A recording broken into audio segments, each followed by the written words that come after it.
ಪ್ರೀತಿಯ ಪ್ರೇಕ್ಷಕರಿಗೆ ವಿಶೇಷವಾದಂಥ ವಿಡಿಯೋಗೆ ಸ್ವಾಗತ ಸುಸ್ವಾಗತ. ಇವತ್ತಿನ ವಿಡಿಯೋನಲ್ಲಿ ಧನುರಾಶಿಯ ಬಗ್ಗೆ ತಿಳ್ಕೊಳ್ಳೋಣ. ಆ ಧನುರಾಶಿಯವರ ಗುಣಲಕ್ಷಣಗಳೇನು, ಏನು ಓದಿದರೆ ಅವರಿಗೆ ಅನುಕೂಲ, ಯಾವ ವ್ಯಾಪಾರ ಅವರ ಜೀವನದಲ್ಲಿ ಲಕ್ ತಗೊಂಡು ಬರುತ್ತೆ, ಹೇಗಿರುತ್ತೆ ಅವರ ಲೈಫ್ ಸ್ಟೈಲ್ ಅನ್ನೋದನ್ನು ನೋಡೋಣ. ವಿಡಿಯೋ ಸ್ಟಾರ್ಟ್ ಮಾಡೋಕ್ಕಿಂತ ಮುಂಚೆ ಯಾರಾದರೂ ಚಾನಲ್ನ ಸಬ್ಸ್ಕ್ರೈಬ್ ಮಾಡಿಲ್ಲ ಅಂದರೆ ಸಬ್ಸ್ಕ್ರೈಬ್ ಮಾಡಿ, ಪಕ್ಕದಲ್ಲೇ ಇರುವಂತಹ ಬೆಲ್ ಐಕಾನ್ನ ಪ್ರೆಸ್ ಮಾಡಿ. ಅದರಿಂದ ನೆಕ್ಸ್ಟ್ ನಾವು ಅಪ್ಲೋಡ್ ಮಾಡುವಂತಹ ವಿಡಿಯೋಗಳು ನಿಮಗೆ ನೋಟಿಫಿಕೇಷನ್ ಮುಖಾಂತರ ಬಂದು ತಲುಪತ್ತೆ.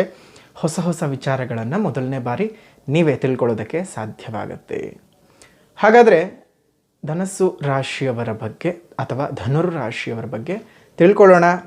ಇವರ ಗುಣಲಕ್ಷಣಗಳು ಏನಪ್ಪ ಅಂತ ಹೇಳಿದ್ರೆ, ತುಂಬ ಗುರುಭಕ್ತಿ, ದೈವಭಕ್ತಿ, ಎಲ್ಲರನ್ನೂ ಸಮಾನವಾಗಿ ಕಾಣ್ತಕ್ಕಂತಹ ಮನೋಭಾವ ಇವರಿಗೆ ಇರುವಂತಹದ್ದು. ತುಂಬ ಶೀಘ್ರವಾಗಿ ಬರುತ್ತೆ ಕೋಪ. ಎಷ್ಟು ಕೋಪ ಬರುತ್ತೆ ಅಂದರೆ ಅಷ್ಟು ಕೋಪ ದಿಢೀರಂತ ಬಂದ್ಬಿಡತ್ತೆ. ಅಷ್ಟೇ ಸಂಯಮ ಮತ್ತು ತಾಳ್ಮೆ ಇದ್ದೇ ಇರುತ್ತೆ. ಆದರೆ ಇವರು ಗೊತ್ತಾಗದಿರುವಂತಹ ವಿಚಾರ ಏನಪ್ಪ ಅಂದರೆ, ಯಾವಾಗ ನಾನು ಕೋಪ ಮಾಡ್ಕೊಳ್ಬೇಕು, ಯಾವಾಗ ಸಂಯಮ ಮತ್ತು ತಾಳ್ಮೆಯನ್ನು ವಹಿಸಬೇಕು ಅನ್ನೋದು ಇವ್ರಿಗೆ ಅರ್ಥನೇ ಆಗದೇ ಇರುವಂತಹ ವಿಚಾರ. ಮಾನಸ್ಥರೇ ಆದರೂ ಕೆಲವೊಮ್ಮೆ ಮಾನ ಬಿಡ್ತಾರೆ, ಗೌರವಸ್ಥರೇ ಕೆಲವೊಮ್ಮೆ ಗೌರವವನ್ನು ಕಳ್ಕೊಳ್ತಾರೆ. ಏನು ಮಾಡಲಿಕ್ಕೆ ಆಗದ ಪರಿಸ್ಥಿತಿ ಅವರಲ್ಲಿ ಆಗಿರುತ್ತೆ. ಜೊತೆಗೆ ಸುಳ್ಳು ಹೇಳುವವರನ್ನ ಕಂಡ್ರೆ ಇವರಿಗೆ ಆಗೋದಿಲ್ಲ. ಸತ್ಯಸಂಧರಾಗಿರ್ತಾರೆ, ತುಂಬ ಚೆನ್ನಾಗಿ ಪ್ರವೀಣರಾಗಿರ್ತಾರೆ. ಅಂದರೆ ತುಂಬ ಚೆನ್ನಾಗಿ ಮಾತಾಡುವಂಥವರಾಗಿರ್ತಾರೆ. ಎಲ್ಲರನ್ನು ಅಟ್ರ್ಯಾಕ್ಟ್ ಮಾಡ್ಕೊಳ್ತಕ್ಕಂತಹ ಗುಣ ಇವರಿಗೆ ಇರತಕ್ಕಂತಹದ್ದು. ನಾನು ಆಗಲೇ ಹೇಳಿದಾಗೆ ವಾಗ್ಮಿಯಾಗಿ, ಜೊತೆಗೆ ಇವರಿಗೆ ರಚನಾಕಾರರಾಗಿರ್ತಾರೆ. ಲೇಖಕರು, ಬರಹಗಾರರು, ಕವಿಗಳು.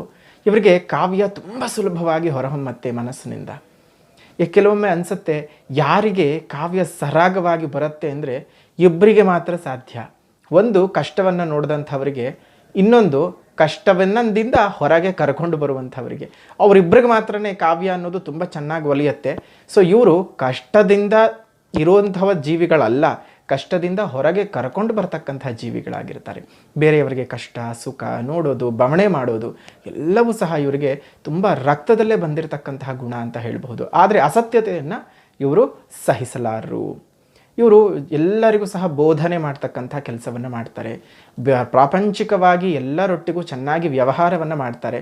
ಆದರೆ ಇವ್ರಿಗೆ ಚೆನ್ನಾಗಿ ಅರ್ಥವಾಗುವಂಥ ವಿಚಾರ ಏನು ಅಂತಂದರೆ, ಜಗತ್ತು ಸುಳ್ಳು, ಬ್ರಹ್ಮ ಮಾತ್ರ ಸತ್ಯ. ಅದನ್ನೇ ಹೇಳೋದು, ಬ್ರಹ್ಮ ಸತ್ಯ ಜಗನ್ಮಿಥ್ಯ ಅಂತ ಏನು ಹೇಳುತ್ತಾರೆ ಶಂಕರಾಚಾರ್ಯರು. ಹಾಗೆ ಈ ಬ್ರಹ್ಮ ಅನ್ನುವಂತಹದ್ದು ಮಾತ್ರವೇ ಸತ್ಯವಾಗಿರುತ್ತೆ. ಆ ಬ್ರಹ್ಮ ಅದು ಮಾತ್ರವೇ ನಮ್ಮೆಲ್ಲ ಜೀವನಕ್ಕೂ ಮೂಲಾಧಾರ. ಈ ಜಗತ್ತಿನಲ್ಲಿ ನಾವು ಮಾಡುವಂಥದ್ದು ಎಲ್ಲವೂ ಸಹ ಅಲೌಕಿಕವಾಗಿರ್ತಕ್ಕಂಥದ್ದು. ಏನೋ ಮಾಡಬೇಕು ಅಂತ ಮಾಡ್ತಾ ಇದ್ದೀವಿ, ಜೀವಿಸಬೇಕು ಅಂತ ಜೀವಿಸ್ತಿದ್ದೀವಿ. ಆ ರೀತಿಯಾಗಿ ವೇದಾಂತಿಗಳಾಗ್ತಕ್ಕಂತಹದ್ದು, ವೇದಾಂತದ ಮಾತುಗಳನ್ನು ಆಡ್ತಕ್ಕಂತಹ ವ್ಯಕ್ತಿಗಳು ಈ ಒಂದು ಧನುರ್ ರಾಶಿಯಲ್ಲಿ ಹುಟ್ಟಿರ್ತಕ್ಕಂಥವರು ಆಗಿರ್ತಾರೆ. ಜೊತೆಗೆ ಇವರಿಗೆ ಸಂಗಾತಿಯ ಜೊತೆಗೆ ಸ್ವಲ್ಪ ಮನಸ್ತಾಪಗಳು ಪದೇ ಪದೇ ಬರ್ತಾನೆ ಇರುತ್ತೆ. ಅದಕ್ಕೆ ಕಾರಣಗಳು ಹಲವಾರು ಇರಬಹುದು. ಇವರ ಪರೋಪಕಾರ ಗುಣ, ಬೇರೆಯವರಿಗೆ ಮಾಡುವಂತಹದ್ದು, ಬೇರೆಯವರಿಗೆ ಸಹಾಯ ಮಾಡುವಂತಹದ್ದು, ಹೀಗೆ ಹಲವು ವಿಚಾರಗಳಿಂದ ಇವರ ವೈಯಕ್ತಿಕ ಜೀವನದಲ್ಲಿ ಸ್ವಲ್ಪ ಏರುಪೇರುಗಳು ಉಂಟಾಗ್ತಾನೇ ಇರುತ್ತವೆ. ಇವರ ಸ್ವಭಾವ ಹೇಗಿರತ್ತಪ್ಪ ಅಂತ ಹೇಳಿದ್ರೆ, ಅವರು ಹೇಗಿರ್ತಾರೋ ಹಾಗೇ ಅವರನ್ನು ಪ್ರೊಜೆಕ್ಟ್ ಮಾಡ್ಕೊಳ್ತಾರೆ. ಕೆಲವೊಬ್ಬರು ಹಾಗೆ ಇರೋದಿಲ್ಲ, ಢಂಬಾಚಾರವಾಗಿ ಇರುವಂತಹದ್ದು, ಆಡಂಬರವನ್ನು ತೋರಿಸ್ಕೊಳ್ತಕ್ಕಂಥದ್ದು ಆಗಲ್ಲ. ಇವ್ರ ಹತ್ರ ಆಡಂಬರ ಇತ್ತು ಅಂತ ಹೇಳಿದ್ರೆ ಆಡಂಬರವನ್ನೇ ತೋರಿಸ್ತಾರೆ. ಸರಳತೆ ಸರಳತೆಯನ್ನೇ ಪ್ರದರ್ಶನ ಮಾಡ್ತಾರೆ. ತಮ್ಮಲ್ಲಿ ಏನು ಇರುತ್ತೋ ಅದನ್ನು ಮಾತ್ರವೇ ಪ್ರದರ್ಶನ ಮಾಡ್ತಕ್ಕಂತಹ ಗುಣ ಈ ಒಂದು ಧನಸ್ಸು ರಾಶಿಯಲ್ಲಿ ಹುಟ್ಟಿರ್ತಕ್ಕಂಥವ್ರಿಗೆ ಸಿಗತ್ತೆ. ಇನ್ನು ಇವರ ಗಂಡಸರಿಗೆ, ಧನಸ್ಸು ರಾಶಿಯಲ್ಲಿ ಹುಟ್ಟಿರ್ತಕ್ಕಂಥ ಗಂಡಸರಿಗೆ ಎರಡೆರಡು ಮದುವೆಗಳಾಗತಕ್ಕಂತಹ ಒಂದು ಸೌಭಾಗ್ಯವೋ ದೌರ್ಭಾಗ್ಯವೋ ಗೊತ್ತಿಲ್ಲ. ಅದನ್ನು ಕಾಲವೇ ನಿರ್ಧಾರ ಮಾಡುತ್ತೆ. ಅಥವಾ ಕಾಲ ಅದು ದೌರ್ಭಾಗ್ಯ ಅಂತ ಹೇಳ್ಕೊಳ್ಳೋದಾಗಬಹುದು, ಅಥವಾ ಸೌಭಾಗ್ಯ ಅಂತ ನೀವು ಅಂದ್ಕೊಳ್ಳುವಂಥದ್ದಾಗಿರಬಹುದು. ಅದು ಆಯಾ ಸಂದರ್ಭದ ಅನುಸಾರದ ಮೇಲೆ ನಿಂತಿತವಾಗಿರುತ್ತವೆ. ಸೊ ಹಾಗಾಗಿ ಇವರಿಗೆ ಆಲ್ಮೋಸ್ಟ್ 2 ಮದುವೆ ಯೋಗಗಳು ಧನಸ್ಸು ರಾಶಿಯಲ್ಲಿ ಇರುವಂಥವರಿಗೆ ಇರುತ್ತೆ.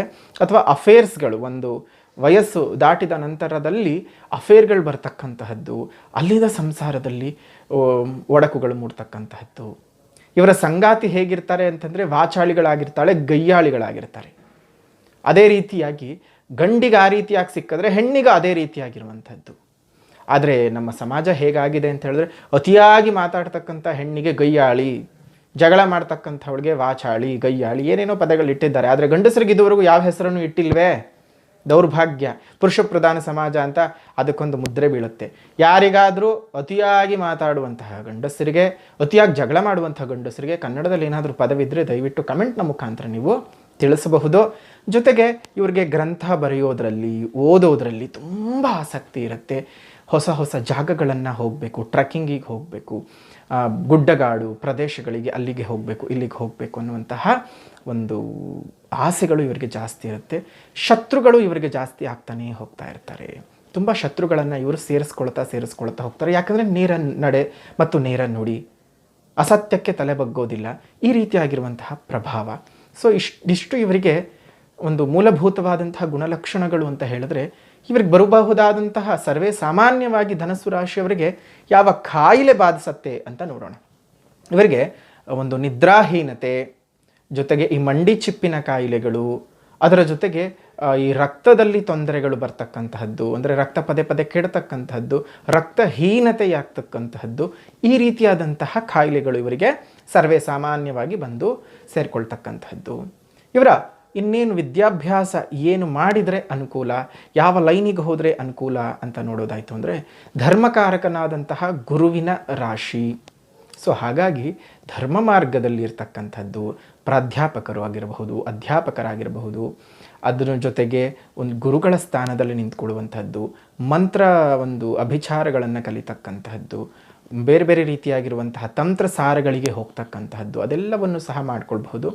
ಎಸ್ಪೆಷಲಿ ಇವ್ರು ಮಾಡ್ಕೊಳ್ಬಹುದಾದಂತಹ ಬಿಸ್ನೆಸ್ ಏನಾದರೂ ಇದೆಯಪ್ಪ ಅಂದರೆ ಕಿರಾಣಿ ಅಂಗಡಿಗಳನ್ನು ನಡೆಸುವಂತಹದ್ದು, ಶಾಲೆಗಳನ್ನು ತೆರೆಯುವಂತಹದ್ದು, ಅದೇ ರೀತಿಯಾಗಿ ಬೇರೆ ಬೇರೆ ರೀತಿಯಾಗಿ ಒಂದು ಟ್ಯುಟೋರಿಯಲ್ಗಳನ್ನು ಓಪನ್ ಮಾಡುವಂತಹದ್ದು ಇರಬಹುದು.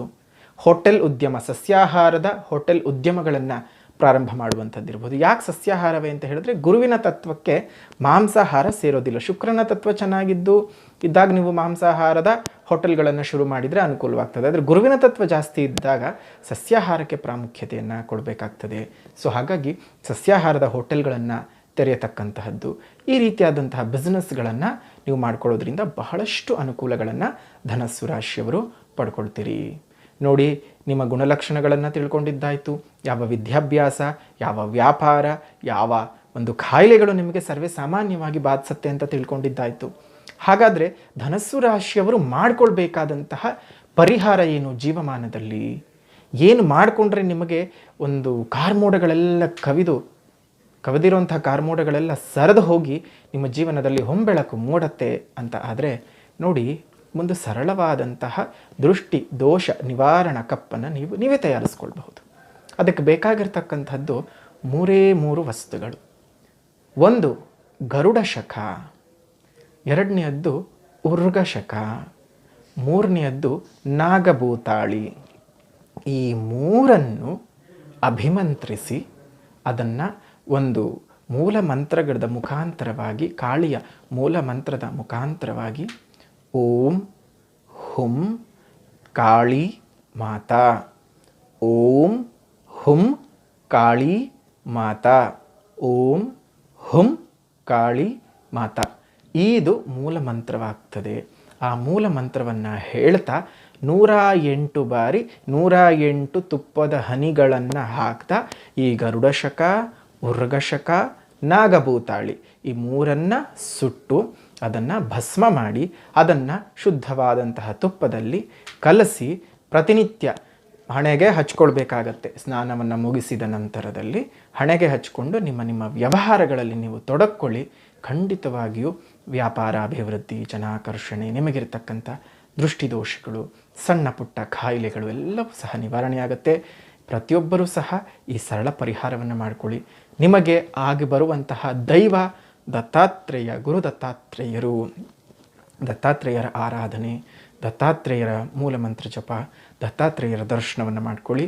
ಧನಸ್ಸು ರಾಶಿಯವರಿಗೆ ಎಲ್ಲವೂ ಸಹ ಆ ಭಗವತಿಯು ಸುಖ, ಸೌಕರ್ಯ, ಶಾಂತಿ, ನೆಮ್ಮದಿಯನ್ನು ಕೊಟ್ಟು ಕರುಣಿಸಲಿ ಅಂತ ಪ್ರಾರ್ಥನೆ ಮಾಡ್ತಾ ಈ ವಿಡಿಯೋನ ಮುಗಿಸೋಣ. ವಿಡಿಯೋ ಇಷ್ಟ ಆಗಿದ್ದರೆ ಲೈಕ್ ಮಾಡಿ, ಶೇರ್ ಮಾಡಿ, ಕಮೆಂಟ್ ಮಾಡಿ. ಮತ್ತೆ ಮುಂದಿನ ವಿಡಿಯೋನಲ್ಲಿ ಭೇಟಿ ಮಾಡ್ತೀನಿ. ಅಲ್ಲಿವರೆಗೂ ನಮಸ್ಕಾರ. ಲೋಕ ಸಮಸ್ತ ಸುಖಿನೋ ಭವಂತು, ಸಕಲ ಸನ್ಮಂಗಳಾನಿ ಭವಂತು.